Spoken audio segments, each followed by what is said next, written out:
안녕하세요. 저는 20대 중반의 여자입니다. 제가 이렇게 사연을 보내게 된 이유는 이제 다 떨쳐버리고 새롭게 시작하고 싶은 마음을 어디에 털어놓으면 좋을지 생각하다 병원에서 자주 듣던 이곳에 이렇게 사연을 보내기로 마음먹었기 때문입니다. 아직 사회생활도 해보지 못한 제가 치료와 수술을 받느라 휴대전화로 노래도 듣고 유명한 화제의 장면들도 보고 사연들도 찾아보는 시간들을 보냈거든요. 그랬던 저이기에 좀 더 넓은 세상으로 나아가는데 용기가 필요하기도 하거든요. 그래서 응원 좀 받고 싶어서 이렇게 사연을 쓰기로 결심을 했습니다. 그렇게 다 털어버리면 조금 더 밝고 건강하게 한 발자국 내디딜 수 있을 것 같거든요. 저희 부모님께서는 제가 아주 어릴 적부터 싸움이 잦았습니다. 아빠는 거의 집에 안 계셨는데 오시기만 하면 엄마와 싸우셨습니다. 그래서인지 아빠가 집에 오시는 게 싫더라고요. 아빠가 안 계실 때 엄마는 저를 데리고 여기저기 다녔습니다. 엄마는 친구들을 만나 술을 마시기가 일쑤였는데 저에게 안주를 좀 나눠서 주고 그걸로 끼니를 때우게 했습니다. 그럼 그걸 먹고 저는 옆 테이블이나 밖에서 엄마가 술을 다 마시고 나올 때까지 기다려야 했죠. 어쩔 때는 다른 집으로 가기도 했는데 그런 날은 다른 방에 있어야 했습니다. 하지만 그것도 제가 유치원에 다닐 때까지만이었고 학교에 다니게 되면서는 저는 집에 혼자 지내는 시간이 많게 되었습니다. 아침에 엄마는 저를 깨우고 학교에 가게는 했지만 데려다 주거나 머리를 묶어주거나 하진 않았습니다. 학교가 끝나고 돌아와 보면 엄마는 곱게 화장을 하고 나갈 준비를 하고 있다가 제가 돌아오면 식탁 위에 돈 놨으니까 김밥집 가서 사 먹어 라고 하고는 나가버렸습니다. 그럼 뒹굴거리며 TV를 보다가 집 근처 김밥집으로 가 먹고 싶은 메뉴를 골라 사와 먹곤 했죠. 김밥, 오므라이스, 떡국, 수제비처럼 안 매운 메뉴들로 골라 먹다가 라면의 맛을 들이고는 일주일 내내 라면, 떡라면, 만두라면, 치즈라면들을 돌아가며 먹곤 했습니다. 그런 제 생활이 다른 아이들과 비교했을 때 평범하지 않다는 것을 알았지만 그저 그런 생활이 익숙했기에 받아들였던 것 같습니다. 외롭고 무서웠지만 평화로웠죠. 하지만 아빠가 등장하면 그 평화는 깨졌습니다. 그게 싫었죠. 그렇다고 제가 외롭지 않고 무섭지 않게 되는 게 아니었으니까요. 엄마랑 아빠가 왜 싸우는 건지 그 내용은 중요하지 않았습니다. 아빠는 규칙적으로 오는 것도 아니었고 어느 날 갑자기 나타나서 엄마가 집안일을 잘 하는지 저를 잘 돌보는지 돈은 어디에 썼는지 추궁하기 바빴죠. 그런 모습은 절 위한다기보다 엄마를 가두고 감시하는 것 같아 거부감이 생겼습니다. 그런 아빠에게 몰아붙여지며 궁지에 몰린 엄마는 불쌍해 보였고요. 그래서 제가 초등학교 3학년쯤 되었을 때 싸우고 있는 부모님 앞에서 아빠 싫어. 가서 오지 마. 왜 엄마 괴롭혀? 라며 소리를 질렀습니다. 그러자 방금까지 소리를 지르며 싸우던 부모님은 조용해지더라고요. 시연아, 아빠는 엄마를 괴롭히는 게 아니라 라며 아빠가 무언가 설명하시려고 하자 이거 봐. 애가 다 알아. 내가 얼마나 당신을 견뎌야 해? 이혼해. 제발 이혼해. 어차피 집에도 자주 오지도 않으면서 왜 이혼 안 해? 나 좀 놔줘. 라며 엄마가 가로막으며 소리를 쳤습니다. 그런 엄마 뒤에 숨어 아빠를 노려봤습니다. 지금 생각해보면 그때 저는 아빠가 밉고 싫기보다 낯설고 두려웠던 건데 어리고 서툴다 보니 그렇게 표현되었던 것 같습니다. 아빠는 저한테는 항상 웃어주셨고 오실 때마다 선물도 많이 가져오셨습니다. 어느 나라에서 가져왔다면서 이야기하곤 하셨는데 그럴 때면 제가 소공녀의 주인공이라도 된 것 같아 기분이 좋았습니다. 그러다가도 엄마와 싸우는 아빠의 모습은 두렵고 무서웠습니다. 엄마는 아빠와 싸우지만 않으면 저에게 소리를 지르거나 화내지 않았거든요. 그냥 관심이 없었죠. 시험을 100점 맞아도 빵점을 맞아도 그랬어? 그래, 엄마는 나간다. 라는 반응이 대다수였습니다. 그랬기에 아빠와 다투는 엄마의 모습을 더 견디기 어려웠던 것도 같습니다. 그래서 아빠를 그렇게 경계할 수밖에 없기도 했고요. 그런 저를 보는 아빠의 눈빛은 굉장히 슬퍼졌습니다. 그러더니 말없이 식탁에 앉아 머리를 감싸쥐고 괴로워하셨죠. 그리고 다음 날 아침에 일어났을 때 아빠는 어디에도 없었습니다. 그나마도 있던 짐도 다 가지고 나간 것인지 텅 빈 장롱문이 열려 있었고 엄마는 식탁에 앉아 멍하니 있는 모습이 보였죠. 그 모습을 보는데 다시는 아빠를 볼 수 없겠다는 느낌이 오더군요. 뒤늦게 울면서 달려나가 보았지만 어디에도 아빠는 없었습니다. 한참을 골목을 울면서 달려나갔다 왔을 때 엄마는 갔어. 이제 아빠는 없는 사람이라고 여기고 살아. 어차피 자주 오지도 않는데 뭘 그래. 어제 너도 아빠 싫다며. 엄마는 약속 있어서 나갈 거니까 밥 사 먹어. 라며 밖으로 나갔습니다. 그렇게 홀로 남은 저는 또 뒹굴거리며 TV를 보고 김밥집에 가 밥을 사 먹었습니다. 아빠는 그 후로 다시는 홀연히 나타나지 않았습니다. 편지나 전화 같은 연락도 없었죠. 엄마는 매일 술을 마셨습니다. 제가 점점 클수록 엄마는 점점 더 귀가 시간이 늦어졌고 어쩔 때는 제가 학교에 갈 시간에야 들어오기도 했습니다. 가끔은 며칠을 들어오지 않을 때도 있었죠. 저는 그런 엄마를 기다리지 않았습니다. 돈이 떨어지면 돈 좀 보내달라고 할 뿐이었습니다. 그러다 보니 우리 집은 친구들의 아지트가 되어갔습니다. 엄마가 항상 없는 집은 우리 집뿐이라 편하게 여기기도 했죠. 엄마 방에만 안 들어가면 엄마도 제 친구들이 와서 자고 가도 별말을 하지 않았습니다. 집에 담배가 있어도 술병이 나뒹굴어도 뭐라고 하지 않았죠. 대신 점점 엄마의 짐이 사라지고 있다는 걸 눈치챈 것은 제가 중3에 올라가던 때였습니다. 엄마, 우리 이사가? 왜 짐이 점점 없어? 라고 묻는 저에게 엄마가 만나던 사람이랑 살림을 합치게 됐어. 지금처럼 왔다 갔다 할 거야. 너는 지내던 대로 지내. 그게 너도 편하지? 낯선 사람이랑 어떻게 같이 살아? 그 사람 자식들도 있고. 라는 말을 아무렇지도 않게 하더라고요. 그 순간 저는 그렇게 집과 함께 벌어졌다는 것이 깨달아졌습니다. 그래서 지금 다른 남자랑 그 자식이랑 살려고 엄마 자식은 버리고 간다는 거야? 제정신이야? 내가 뭘 해달래? 버릴 것까지는 없잖아. 라고 처음으로 엄마에게 대들었습니다. 그런 저를 가만히 보던 엄마는 누가 누굴 버려? 내가 너네 아빠야? 그런 거 아니라 내가 오고 간다고. 그 사람 아들은 공부도 잘한대. 너처럼 막 노는 애가 그런 분위기에서 어떻게 견딜래? 서로 안 귀찮게 하자는 거잖아. 지금도 봐. 사소한 거에 이렇게 예민하게 굴잖아. 시끄러워. 빽빽거리지 마. 어차피 내가 너 챙기는 것도 없는데 유난스럽게 굴지 마. 라며 나가려고 하더라고요. 약간의 짐을 가지고요. 그때 무슨 생각이었는지 엄마 손에서 그 짐을 빼서 바닥에 던지며 가지 마. 가지 말라고.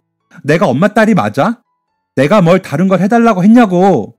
라며 소리치며 울었습니다. 그러다가 갑자기 정신이 아득해지는 것 같더니 기억이 없습니다. 눈을 떴을 때는 병원이었죠. 제가 눈 뜨는 것을 본 엄마는 팔짱을 끼고 한숨을 쉬더니 너는 무슨 성질머리가 그 모양이야? 하여간 검사 결과 나오려면 더 있어야 한다고 기다리래. 어때? 괜찮으면 그냥 갈래? 라고 묻는 엄마의 얼굴은 귀찮음이 묻어나 너무 미워 보였습니다.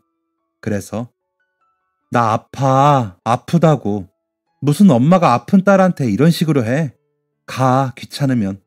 나 혼자 있어도 돼. 병원비만 주고 가. 라고 했더니 병원비는 맡겨놨니?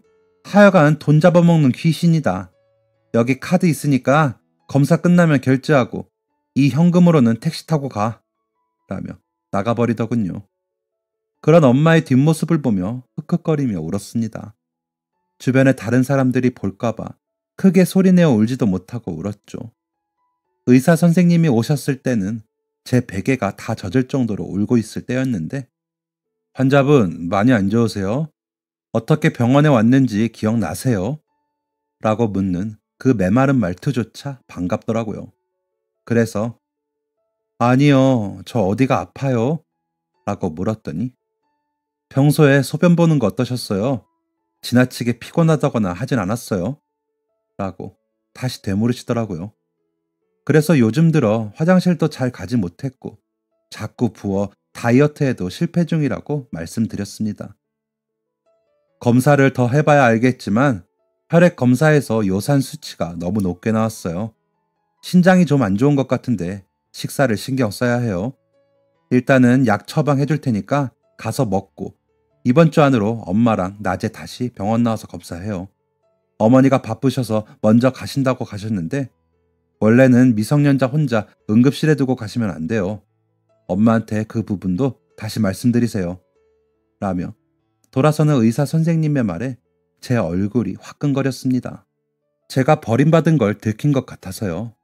얼른 수납을 하고 집으로 와보니 엄마의 침이 다 없더라고요. 담배를 피우며 술을 꺼내어 마시면서 울었습니다. 그러다 친구들을 불렀고 다 같이 술을 먹고 담배를 피우며 놀았습니다. 야, 이제 우리 엄마 이 집에서 안 산대. 여기 와서 살 사람 없냐? 라는 제 말에 친구들은 우와, 좋겠다. 나도 엄마 아빠 감시 없이 살고 싶다. 라며 부럽다고 했습니다.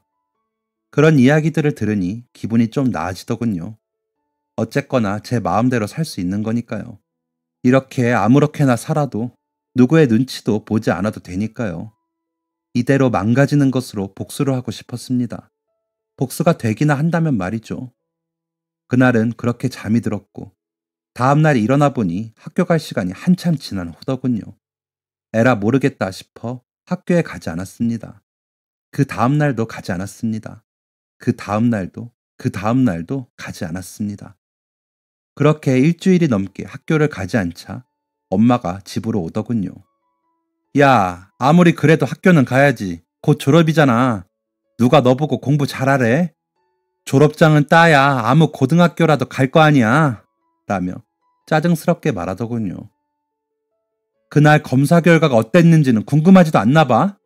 라며 물었더니 멀쩡하겠니? 나이도 어린 게 맨날 술 담배해. 안 아픈 게 이상하지. 왜? 보호자 데리고 오래? 아휴, 언제 커서 혼자 다닐래. 시끄럽고 학교 가. 가서 졸업장은 따. 고등학교까지는 졸업해야지. 안 그래? 라며 다시 짜증스럽게 말하는 엄마를 보고 있자니 눈물이 나더라고요. 엄마는 왜 날 낳았어? 이렇게 내가 귀찮은데 왜 날 낳았어? 이럴 거면 차라리 아빠 갈 때 같이 보내버리지 그랬어. 왜 데리고 있었어? 왜? 라고 이야기를 하면서 엉엉 울었습니다. 그런 저를 엄마는 아무 감정이 없는 표정으로 내려보더니 징징거리지 마. 너보다 더한 환경에서 사는 애들도 많아. 내가 너 필요하다는 거 안 해준 적 있어? 밥을 굶겼니? 옷을 못 입혔니? 용돈도 달라는 대로 줬잖아. 라며 한숨을 쉬더군요. 알았어. 학교도 가고 졸업도 하고 고등학교도 갈 테니까 돈이나 잘 붙여 그럼. 그동안 내가 얼마나 아껴 썼는지 알아? 다른 애들처럼 브랜드 옷 사지도 않고 가방이며 신발도 다 보세만 사서 썼어. 밥값만 주면 뭐 다 되는 거야? 앞으로 한 달에 50만 원씩 보내. 집값은 당연히 엄마가 내고 어차피 밥도 안 해주면서 이렇게 오지 않아도 돼. 엄마 올 일 없게 할 테니까 오지 마. 가, 청소하게. 라며 엄마를 밀어냈습니다. 그러자 엄마는 돈 50만 원이 누구네 개 이름인 줄 알아? 용돈은 되는 대로 보낼 거야. 벌어 쓰던지. 집값 내주는 것도 감사하게 여겨야지. 건방지기는. 하면서 화를 내며 나갔습니다. 그렇게 엄마가 나간 집을 깨끗하게 청소했습니다. 그동안 밀어놓았던 빨래도 하고 쓰레기도 싹 버렸습니다. 엄마 방도 다 치우고 그 방문은 닫아 놓았습니다. 그리고 마트에 가서 장을 봐 음식을 했습니다. 밥도 하고 찌개를 끓였죠. 반찬을 사오기는 했지만 일부러 밥상을 차려 먹었습니다. 김도 놓고 달걀말이도 하니 제법 엄마가 차린 것 같은 밥상이 되었습니다. 잘 먹겠습니다. 라고 괜히 큰 소리로 외치고 밥을 먹는데 목이 메더라고요. 눈물이 나는데도 멈추지 않고 꾸역꾸역 밥을 먹었습니다. 그러면서 괜찮아, 괜찮아 라는 말을 곱씹으며 밥을 다 먹었습니다. 맛은 좀 없었지만 김밥집에서 사 먹는 밥보다는 더 든든하더라고요. 배가 든든해지니 조금은 덜 외로워졌습니다. 그날 저녁 놀러온 친구들에게 밥을 차려줬습니다. 친구들은 전처럼 놀고 싶어 했지만 나 이제 술, 담배 끊을 거야. 너희도 끊어. 나 이제 공부도 하고 착실하게 살아보려고 라며 말렸습니다. 친구들은 저의 그런 변화에 놀라면서 참나 차시연 너가 얼마나 가나 보자 라며 비웃었습니다. 그런 친구들에게 하루라도 그렇게 살아보려고 혹시 아냐? 그러면 하늘에서 나 불쌍하게 여겨서 좀 봐줄지 라며 웃었습니다. 그렇게 친구들이 돌아가고 설거지를 하고 있는데 또 눈물이 났습니다. 도대체 어디서부터 잘못된 건지 모르겠더라고요. 내가 태어난 것 자체가 문제인 것 같은 생각도 들었습니다. 그래서 아빠도 엄마도 다 날 떠나고 버려진 거라고요. 하지만 저는 제가 싫지 않았습니다. 비록 저는 공부도 잘 못하고 예쁘지 않아도 손재주도 제법 있고 친구들 사이에서 인기도 있었습니다. 패션 감각도 좋았고 말도 재미있게 잘했습니다. 장기자랑에 빠지지 않고 나갈 만큼 노래와 춤도 제법 추었습니다. 학교 선생님들도 공부만 잘하면 참 좋겠다는 말을 하시면서 예뻐해 주셨습니다. 아무도 돌보지 않은 아이치고 저는 제법 잘 자라고 있다고 생각했습니다. 그런데 정작 절 낳아준 부모라는 사람들이 저를 버리고 내팽개치고 다들 떠나버린 것이 참 비참하고 슬펐습니다. 그래서 제 스스로가 저를 아끼고 사랑해 주기로 결심했습니다. 그렇게 결심이 서고 나니 학교도 열심히 다니고 방과 후에 펜시점에서 알바도 하면서 저를 위해 돈을 벌었습니다. 중학교 졸업식에도 엄마는 오지 않았지만 저는 저를 위해 꽃을 사 스스로를 축하했습니다. 내신이 안 좋다 보니 좋은 고등학교는 못 갔지만 그래도 동네에서 취업이 잘 된다는 고등학교로 진학했습니다. 고등학교에 가서는 저는 더 열심히 학교에 다녔습니다. 친구들은 그런 저의 변화에 처음에는 놀라 저희 집에도 놀러오는 횟수가 적어지기도 했습니다. 하지만 이내 저의 변화를 인정하더니 다시 전처럼 놀러와 밥을 먹고 가거나 잠을 자고 가기도 했습니다. 전처럼 망나니처럼 놀지는 않았고 오히려 본인들 집 반찬을 가지고 오거나 라면을 사들고 오거나 했습니다. 엄마는 제가 없을 때 가끔 오는 것 같았습니다. 월세는 밀리지 않고 내고 있더라고요. 제가 집주인에게 전화해 물어보곤 했거든요. 안 들어왔다고 하면 문자로 월세 내라고 이야기하려고요. 그렇게라도 답장도 없는 연락이라도 하고 싶었거든요. 하지만 제가 말했던 용돈은 넣지도 않았습니다. 집에 와서도 오히려 맛있는 반찬이 있으면 가져가고 제가 새로 산 옷이 있으면 가져가 다시 가져다 놓으라고 문자를 보낼 정도였습니다. 그럴 때도 역시나 답장은 없이 옷만 가져다 놓더라고요. 처음엔 어이없고 화도 났지만 나중엔 또 그러려니 하게 됐습니다. 가끔씩 배가 아프고 혈뇨를 보기도 해 무서울 때가 있어 엄마한테 연락을 해볼까 하다가도 그때 응급실에서의 엄마의 얼굴이 떠올라 하지 않았고 참게 되더라고요. 하지만 그때 엄마에게 연락을 하고 병원에 갔었어야 했습니다. 제 몸은 계속 안 좋아지고 있었으니까요.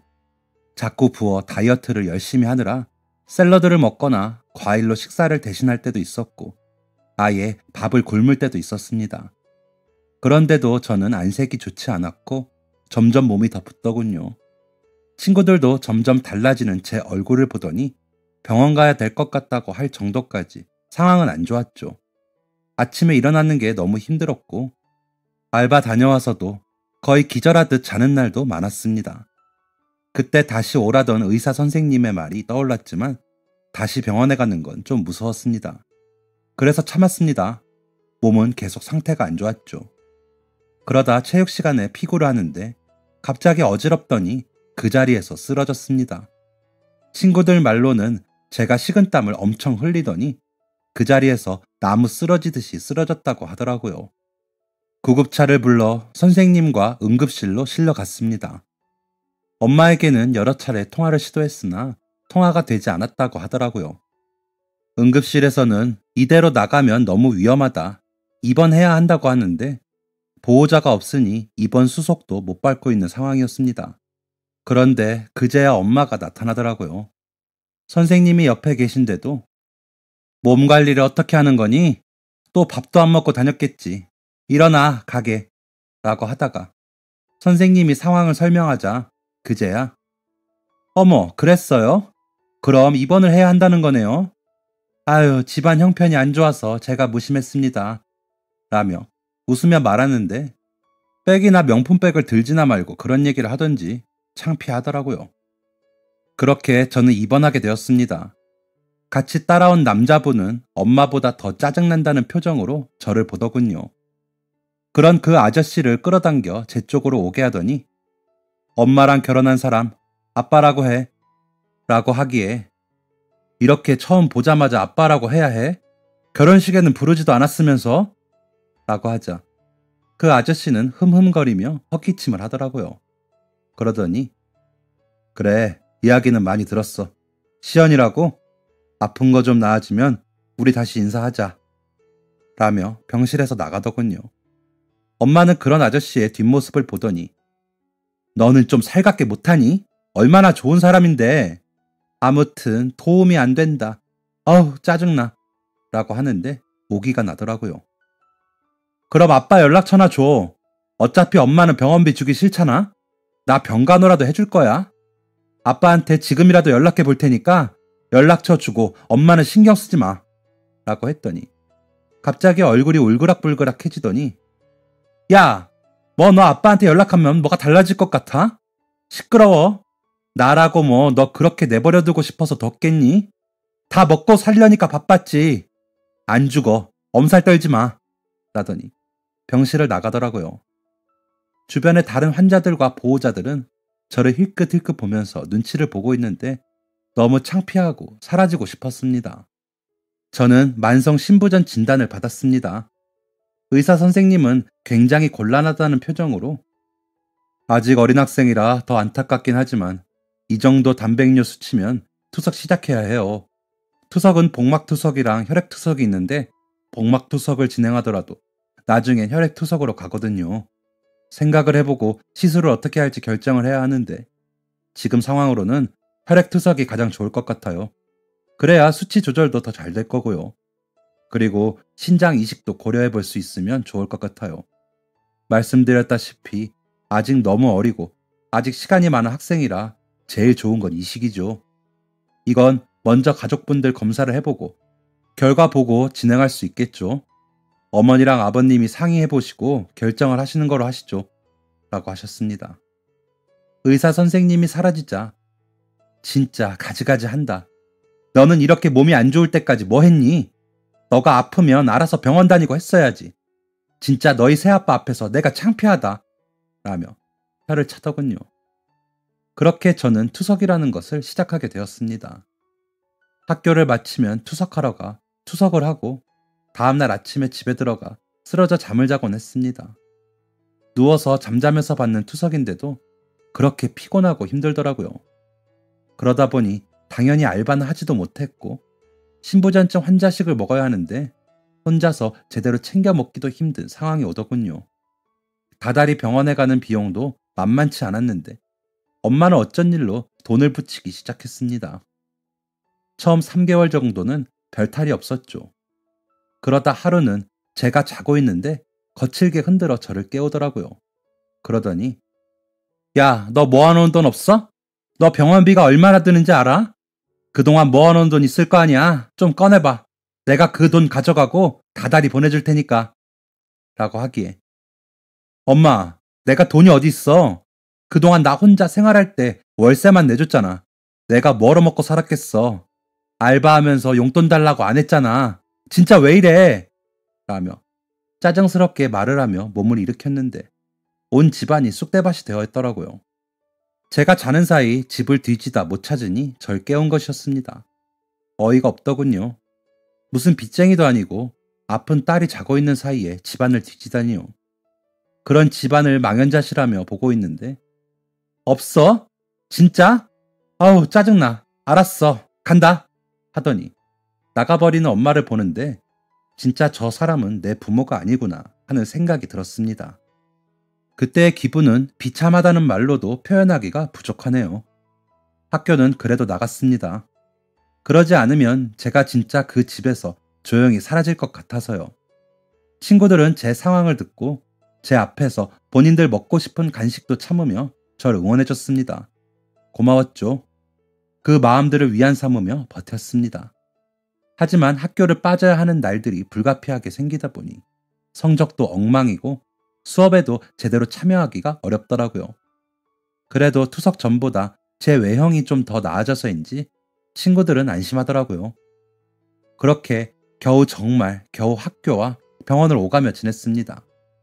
한 달에 한 번 대학 병원을 가고 일주일에 한 번 투석 내과를 가며 제 일상은 병원이 차지하는 비중이 높아졌습니다. 투석을 시작했는데도 구역감이 높아 밥을 먹다가 구토를 하기도 했고 자극적인 음식은 입에 댈 수도 없어 입맛도 없어 식사를 제대로 못하다 보니 몸은 마르고 얼굴만 퉁퉁 부어있는 상황이 되었습니다. 친구들과 어디 놀러 가거나 하는 건 꿈도 못 꿨죠. 그러던 어느 날 한 남자가 집 안으로 들어가려는데 붙잡더라고요. 변태인가 싶어 무서운 마음에 돌아봤을 때 저는 눈물만 주룩주룩 흘리며 그 자리에서 아무 말도 못하고 서 있었습니다. 시연아, 너 왜 병원 다녀? 어디 아파? 아빠가 그동안 못 와서 미안. 그런데 이게 무슨 일이니? 라며 절 보는 아빠의 눈빛은 너무 따뜻했습니다. 2년 전쯤 누군가 집 앞에 선물을 놓고 간 적이 있었는데 그게 아빠인 걸 알고 있었습니다. 그렇게 1년에 한 번, 2년에 한 번씩 집 앞에 무언가를 놓고 가는 사람이 아빠라는 것도 알았죠. 하지만 제 얼굴도 보지도 않고 그렇게 가버리는 아빠가 야속해 기억하기도 싫었는데 제 앞에 아빠는 저를 너무 걱정하는 표정으로 서 있더라고요. 그런 아빠의 눈을 보는 순간 저도 모르게 눈물만 주룩주룩 흘릴 수밖에 없더라고요. 그러다 왜 이제 와? 내가 얼마나 기다렸는데 왜 이제 와? 라며 소리를 질렀습니다. 그런 저를 아빠는 꼭 안아주면서 미안해. 아빠가 미안해. 아빠가 용기가 없었어. 너희 엄마 말만 믿지 말걸. 이라며 우시더라고요. 그렇게 그 자리에서 서로 안고 울다가 집 안으로 들어왔습니다. 기운이 없어 정리를 제대로 못해 엉망인 집안 꼴이 창피했지만 아빠를 그렇게 밖에 세워놓을 순 없으니까요. 아빠가 집안을 둘러보며 너희 엄마는 여전하구나 라고 하시기에 내가 그랬어.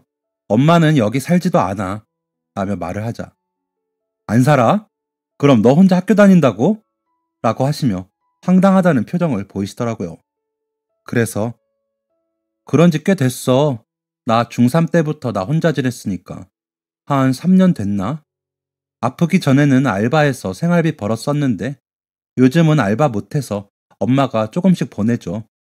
그래도 월세는 안 밀리고 내주더라 라며 씁쓸히 웃었는데 아빠가 화가 나고 있다는 게 느껴지더니 너 그럼 그동안 용돈도 못 받았어? 라고 하시기에 엄마가 돈이 어디 있어. 새로 결혼한 아저씨한테 생활비 받아서 겨우 사는 것 같던데 라고 했습니다. 아빠는 아빠가 그동안 너 양육비도 보내고 이 집도 전세금 올려줘야 한다고 해서 목돈도 여러 번 보냈고 그런데 이 집 월세야? 그리고 너 앞으로 들어놓고 자동이체한 보험도 잘 빠져나갔던데 너 아프면서 보험비도 나왔을 텐데 라고 하시더니 머리를 감싸 안고 괴로워하시더라고요. 그러더니 주머니에서 수첩을 꺼내 여기저기 전화를 하시더니 확인을 하시더라고요. 그러더니 아빠가 너희 엄마 말만 믿고 미안.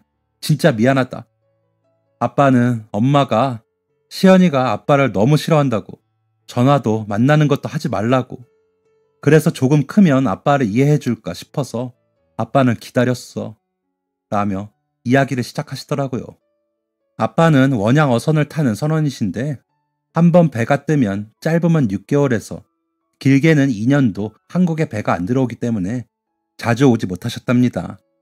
하지만 임금이 센 직군 덕에 한 번도 부족하게 돈을 보낸 적 없었는데 엄마는 저를 돌보기보다 놀러 다니는 게 많아 보여 그렇게 많이 다툰 거라 하시더라고요. 그러다 제가 아빠에게 밉다고 가라고 한 날 아빠가 가끔 얼굴이나 비추면서 저에게 안 좋은 영향을 끼친다고 생각해 엄마와 이혼을 하고 돈만 보내셨답니다. 엄마의 성향을 알기에 일부러 가끔씩 몰아서 양육비를 보냈고 입국하면 집 앞에 숨어 저를 몰래 보고 갔곤 하셨답니다. 엄마가 안 보여 이상하다 싶긴 했지만 이런 상황인 줄은 몰랐다며 한숨을 쉬시면서 저에게 사과를 하셨습니다. 아빠의 말을 듣고 보니 저는 버림받은 게 아니었다는 사실만으로 저는 기뻤습니다.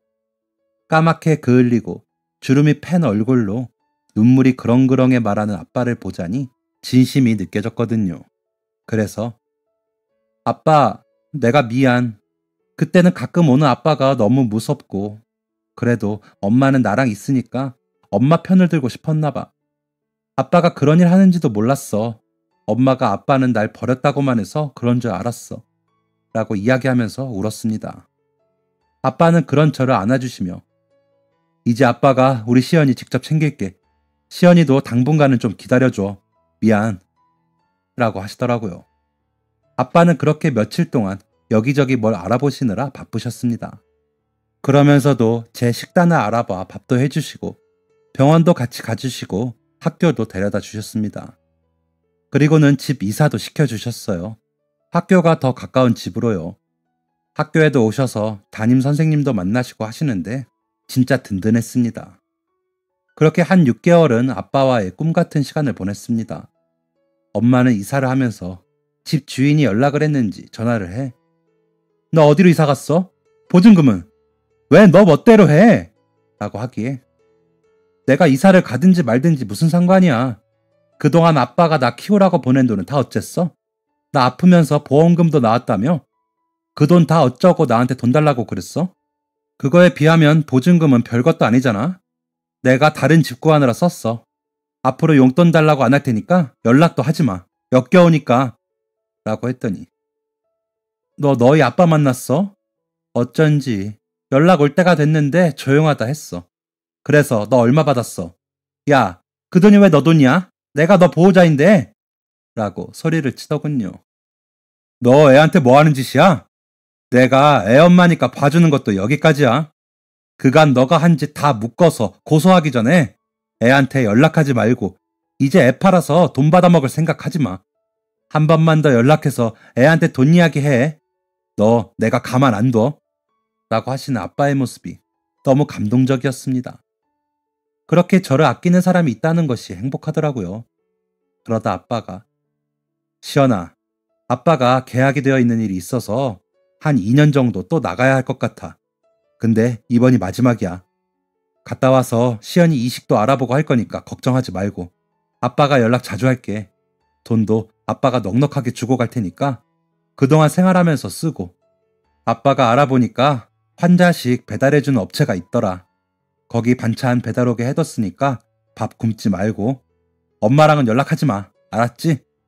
라며 절 꼭 안아주셨습니다. 너무 서운하고 또 혼자 남겨진다는 생각에 가지 말라고 졸라볼까 했지만 아빠가 한 약속을 믿고 씩씩하게 지내보기로 했습니다. 2년이면 저는 학교도 졸업하고 성인이 되니 엄마와의 관계도 확실히 정리해두고 아빠랑 더 행복할 날을 기다리면 되니까요. 엄마는 아빠가 배를 타고 얼마 안 있다가 학교 앞으로 찾아왔더라고요. 멀리서 엄마인 걸 보고 다가갔는데 다짜고짜 따귀를 때리면서 배은망덕한 게 기껏 거둬줬더니 이런 식으로 내 뒤통수를 쳐? 다른 거 다 필요 없고 돈이나 내놔. 라고 하기에 당신이 엄마야? 돈을 주면서 혼자 지내라고는 못할 망정 있는 돈도 뺏어? 라고 하자 제 머리채를 잡으면서 돈 내놓으라고 소리를 치더군요.